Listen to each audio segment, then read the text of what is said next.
ಸರ್ಕಾರಿ ಪಡಿತರ ವಿತರಕರ ಸಭೆಯನ್ನು ಆಯೋಜಿಸಲಾಗಿತ್ತು.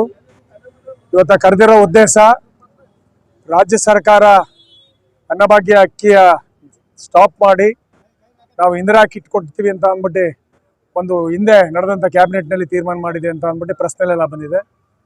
ಅದಾದ ನಂತರ ನಮಗೆ ಕಮಿಷನ್ನು ಸಹ ತುಂಬ ವಿಳಂಬ ಆಗಿದೆ. ಮಾನ್ಯ ಸಚಿವರ ಜೊತೆ ಇಲಾಖೆ ಅಧಿಕಾರಿಗಳ ಜೊತೆಲೂ ಮಾತಾಡಿದ್ವಿ. ತುಂಬ 4-5 ತಿಂಗಳು ಕಮಿಷನ್ ಕೊಡದೇ ಇದ್ರೆ ನಮಗೆ ತುಂಬ ಕಷ್ಟ ಆಗ್ತದೆ. ಮತ್ತು ಈಗ ಹೊಸ ಕಾರ್ಡ್ ಕೊಡಲಿಕ್ಕೆ ವಿಳಂಬ ಆಗ್ತಾ ಇದೆ. ಎಲ್ಲ ರಾಜ್ಯದ ಎಲ್ಲ ನ್ಯಾಯಬೆಲೆ ಅಂಗಡಿ ಮಾಲೀಕರಿಗೆ ಡೈರೆಕ್ಷನ್ ಕೊಟ್ಟಿದ್ದಾರೆ, ಒಂದೊಂದು ಅಂಗಡಿಯಿಂದ 10 ಕಾರ್ಡು ನೀವು ಕೊಡಬೇಕು ಅಂತ ಅಂದು. ಆದರೆ ನಮಗೆ ತುಂಬ ನೋವಾಗ್ತಾ ಇದೆ. ಕೊಡಬೇಕು ಅಂದರೆ ನಾವು ಕಾರ್ಡ್ ಕೊಟ್ಟಿರೋ ನಾವಲ್ಲ, ನಮಗೂ ಅದಕ್ಕೂ ಸಂಬಂಧ ಇಲ್ಲ. ಆದರೂ ಸಹ ಸರ್ಕಾರದ ಆದೇಶನ ಪಾಲಿಸಲೇಬೇಕು ಅಂತ ಅಂದ್ಬಿಟ್ಟು ನಾವು ಕೊಡ್ಲಿಕ್ಕೆ ಒಪ್ಪಿದ್ದೀವಿ.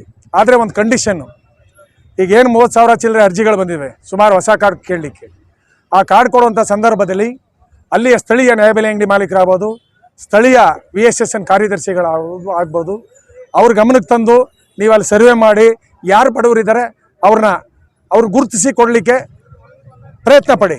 ಯಾಕೆ ಅಂದರೆ ಆ ಊರಿನಲ್ಲಿ ಯಾರು ಶ್ರೀಮಂತರಿದ್ದಾರೆ, ಯಾರು ಬಡವರಿದ್ದಾರೆ, ಯಾರು ಇನ್ಕಮ್ ಟ್ಯಾಕ್ಸ್ ಕಟ್ತಾರೆ, ಯಾರು ಕಾರ್ ಮಡಗಿದ್ದಾರೆ ಅಂತ ಆ ನ್ಯಾಯಬೆಲೆ ಅಂಗಡಿ ಮಾಲೀಕನಿಗೆ ಮಾತ್ರ ಗೊತ್ತಾಗೋದು, ಬೇರೆ ಯಾರಿಗೂ ಗೊತ್ತಾಗಲ್ಲ. ಅದರಿಂದ ಅದೊಂದು ಆದೇಶ ಮಾಡಬೇಕು ನೀವು ತುರ್ತಾಗಿ. ನಾವೀಗ ಏನು 10 ಕಾರ್ಡು ತೆಗಿಲಿಕ್ಕೆ ಹೇಳಿದಿರಿ, ಅದು ತೆಗಿಯೋಣ. ನಾವು ಕೊಟ್ಟಿಲ್ಲ, ನಮಗೆ ಸಂಬಂಧ ಇಲ್ಲದೆ ಇದ್ರೂ ಸರ್ಕಾರದ ಆದೇಶನ ಪಾಲಿಸ್ತೀವಿ. ಆದರೆ ನೀವು ಕೊಡುವಂಥ ಸವಲತ್ತಿನಲ್ಲಿ ಕಡಿತಗೊಳಿಸಿ ಕಿಟ್ ಕೊಡ್ತೀವಿ, ಇಂದಿರಾ ಕಿಟ್ ಕೊಡ್ತೀವಿ, ಅಕ್ಕಿ ನಿಲ್ಲಿಸ್ತೀವಿ ಅಂತ ಹೇಳ್ತಿರೋದು ಅದು ಸೂಕ್ತ ಅಲ್ಲ. ಚುನಾವಣೆ ಸಂದರ್ಭದಲ್ಲಿ ನೀವಾಗಲೇ ಘೋಷಣೆ ಮಾಡಿದ್ದೀರ. 2013ರಲ್ಲಿ ಮಾನ್ಯ ಸಿದ್ದರಾಮಯ್ಯನವರು ಅಕ್ಕಿ ಜೊತೆ ನಾವು ಬೇಳೆ, ಸಕ್ಕರೆ, ಅಕ್ಕಿ, ಉಪ್ಪು ಇವೆಲ್ಲ ಕೊಡ್ತೀವಿ ಅಂತ ಹೇಳಿದ್ದಾರೆ. ಯಾಕೆಂದರೆ 2013ರಲ್ಲಿ ಮಾನ್ಯ ಮುಖ್ಯಮಂತ್ರಿಯವರು ಸಿದ್ದರಾಮಯ್ಯನವರು ಮುಖ್ಯಮಂತ್ರಿ ಆಗಿದ್ದಾಗ ಈ ಸವಲತ್ತು ಕೊಟ್ಟಿದ್ದರು. ಅದೇ ರೀತಿಯಲ್ಲಿ ಇದನ್ನು ನಾವು ಕೇಳ್ತಾ ಇದ್ದೀವಿ.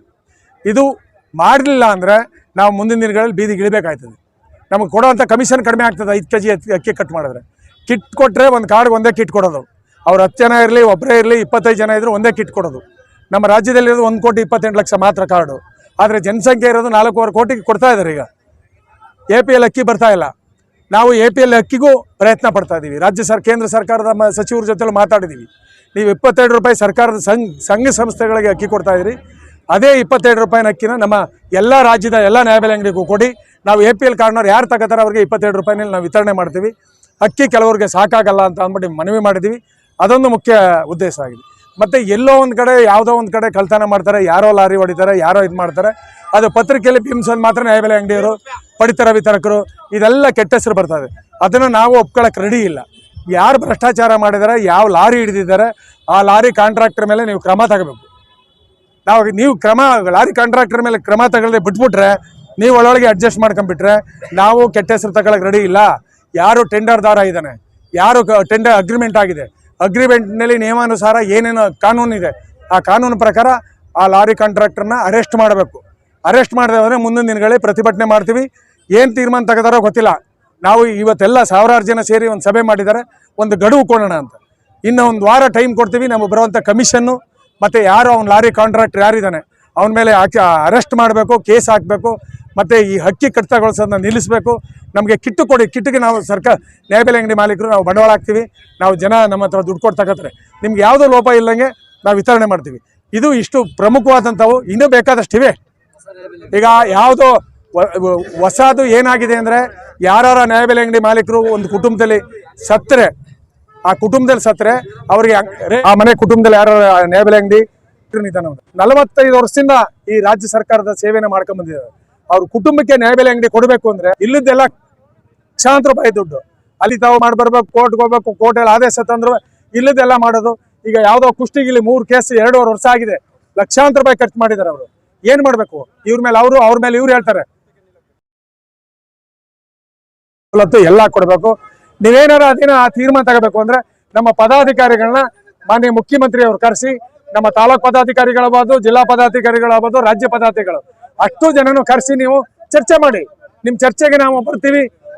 ನಿಮ್ಮ ಕಾನೂನನ್ನ ಒಳಪಡ್ತೀವಿ ನಾವು. ಅದು ಬಿಟ್ಟು ಇಲ್ಲದೆಲ್ಲ ಮಾಡಕ್ ಹೋಗ್ಬೇಡಿ. ನಮ್ಮ ಕಮಿಷನ್ ಈಗ ಏನು 10 kg ಕಮಿಷನ್ ಬರ್ತದೆ ಅದು ಕಂಟಿನ್ಯೂ ಆಗ್ಬೋದು. ನೀವು ಅಕ್ಕಿ ಕಟ್ ಮಾಡ್ತೀರಾ, ಬೇಳೆ ಕಟ್ ಮಾಡ್ತೀರಾ, ಅದು ಬೇಕಾಗಿಲ್ಲ. 10 kg ಕಮಿಷನ್ ಏನು ಬರ್ತಾ ಇದೆ ಅದನ್ನ ಕಂಟಿನ್ಯೂ ಮಾಡಬೇಕು. ಅದಕ್ಕೆ ಏನು ಕೊಡಬೇಕು ಅದನ್ನ ಕೊಡಬೇಕು. ನಾವು ಇವತ್ತ 3700 ಅಂಗಡಿ ಕರೆದಿದ್ದಾರೆ. ಅದು ನಿಯಮನ ಪಾಲಿಸ ಮಾಡಬೇಕು. ಈಗಾಗಲೇ ನಾನು ಹೇಳಿದ್ದೀನಿ, ಈಗೇನು 100-200 ಕಾರ್ಡ್ ಇರೋರು ಬೇಕಾದಷ್ಟು ಜನ ಅವ್ರ ಕುಟುಂಬಕ್ಕೆ ಈ ಅಂಗಡಿನ ಕೊಡಬೇಕು ಅಂತ ಅಂದ್ಬಿಟ್ಟು ಮನವಿ ಮಾಡ್ತಾ ಇದ್ದೀನಿ. ದಯಮಾಡಿ ಇದು ಸುದ್ದಿ ಆಗ್ಲಿ. ನಾವು ಸರ್ಕಾರ ವಿರೋಧಿಗಳಲ್ಲ. ನಮ್ಮ ಮನವಿ ಏನಿದೆ, ನಮ್ಮ ಸಮಸ್ಯೆಗಳೇನಿವೆ ನಿಮ್ಮೆಲ್ಲ ಕೊಡ್ತಾ ಇದ್ದೀವಿ. ನೀವು ಕಾನೂನು ಈಗ ಅನ್ನಭಾಗ್ಯ ಮಾತ್ರ ಕಟ್ ಮಾಡ್ತೀರಿ. ಯಾಕೆ ಫ್ರೀ ಬಸ್ ಬಿಟ್ಟಿದ್ರಿ? ಯಾಕೆ 2,000 ಕೊಡ್ತಾ ಇದ್ರಿ? ಯಾಕೆ ಫ್ರೀ ಕರೆಂಟ್ ಕೊಡ್ತಾ ಇದ್ರಿ ಇದಕ್ಕೆ? ಅವೆಲ್ಲ ಯಾಕೆ ತಡೆ ಹಿಡಿತಾ ಇಲ್ಲ? ಅನ್ನಭಾಗ್ಯದೊಂದೇ ಯಾಕೆ ಮಾಡ್ತಾ ಇದ್ರಿ ನೀವು? ಇದು ಅನ್ನಭಾಗ್ಯ ಪ್ರಮುಖವಾಗಿದ್ದು KG ಅಕ್ಕಿ ಕಮಿಷನ್ ಕೊಡ್ತಾರೋ ಅದು ಕಂಟಿನ್ಯೂ ಆಗ. ಮತ್ತೆ ಹೊಸ ಗಿಂಡಿ ಕೊಡುವಾಗ ಈಗ ಆದೇಶ ಮಾಡಿದ ಸರ್ಕಾರ, ನಮಗೇನು ಅದ್ರಲ್ಲೇನು ಚರ್ಚೆ ಮಾಡಲ್ಲ. ನಿಮ್ಮ ಆದೇಶನ ಪಾಲಿಸ್ತೀವಿ. ನಮ್ಮ ಕುತ್ಕೊಂಡು ಚರ್ಚೆ ಮಾಡಿ ಎಲ್ಲರಿಗೂ ಸೇರುವಂತ ಕೆಲಸನ ಮಾಡಿ. ಅದು ಪ್ರಮುಖವಾದಂತ